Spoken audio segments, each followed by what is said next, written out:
నా అర్హతకు మించిన ప్రాజెక్ట్ అని వెనక్కి తిరిగి చూడకుండా వెళ్ళిపో. కావాలంటే ఓ 5-10 పడేస్తాను, లేదంటే ఏం పిక్తారా? ఎరా ఎర్రి పప్ప,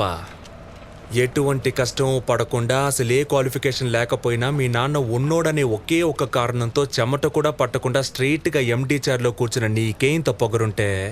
అమ్మ నాన్న తిప్పలపడి స్కూల్ ఫీజు కడితే ఎల్కేజీ నుంచి 10th క్లాస్ వరకు కష్టపడి చదివి పాస్ అయ్యి ఇంటర్లో ఈజీగా ఉన్న గ్రూప్లన్నీ వదిలేసి ఎంపీసీ చదివితేనే ఇంజనీర్ అవ్వగలమని చెప్తే కష్టమైన అదే గ్రూప్ సెలెక్ట్ చేసుకుని ఫిజిక్స్కి ఒక ట్యూషన్, కెమిస్ట్రీకి ఒక ట్యూషన్, మ్యాథ్స్కి ఒక ట్యూషన్ అని రోడ్లు పట్టుకు తిరిగి ఆ ఫీజు కట్టాలి ఈ ఫీజు కట్టాలని అమ్మా నాన్నల్ని హింస పెట్టి బోర్డ్ ఎగ్జామ్లో పాస్ అవడానికి ఫ్లాస్క్లో టీ పెట్టుకుని రాత్రంతా చదివి అలారం పెట్టుకుని పొద్దున్నే లేచి మళ్ళీ చదివి తీరా పాస్ అయ్యాక ఎంసెట్లో ర్యాంక్ రాకపోతే లాంగ్ టర్మ్ కోచింగ్ తీసుకుని అప్పటికీ సరైన ర్యాంక్ రాక అమ్మ నగలు తాకట్టు పెట్టి మేనేజ్మెంట్ కోటాలో సీట్ సంపాదించి తెలుగు మీడియం నుంచి వచ్చిన నాకు ఇంగ్లీష్ అర్థం కాక ఫస్ట్ ఇయర్ నుంచి 4th ఇయర్ దాకా ఉన్న అరియర్స్ అన్ని 4th ఇయర్లో ఒకేసారి క్లియర్ చేసి ఈ సొసైటీలోకి వస్తే ఈ జనమంతా నన్ను ఉద్యోగులేని ఎదవా అని నీచంగా మాట్లాడుతున్న లెక్క చేయక ఉద్యోగం కోసం ఆ ఆఫీసు ఈ ఆఫీస్ అని పిచ్చి కుక్కల 4 ఏళ్లుగా తిరుగుతున్న నన్ను ఎందుకు పనికిరావు తిండి దండగా అని మా నాన్న తిడుతుంటే ఒక్కో మెతుకు గొంతులో దిగక ముళ్ళులా గుచ్చుకుంటుంటే మింకలేక కక్కలేక చస్తూ బతుకుతున్న నాకు ఎవరో ఓ మహానుభావుడు మంచి మనసుతో అవకాశం ఇస్తే దాన్ని కూడా లాగేసుకోవాలని చూస్తున్న నీలాంటి బేవర్స్ గాన్ని ఎదిరించి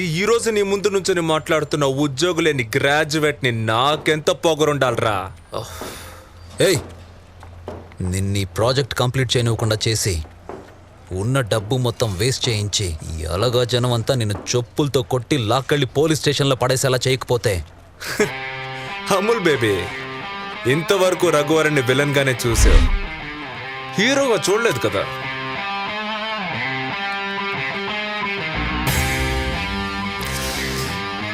ఇక్కడ నుంచి చూపిస్తా.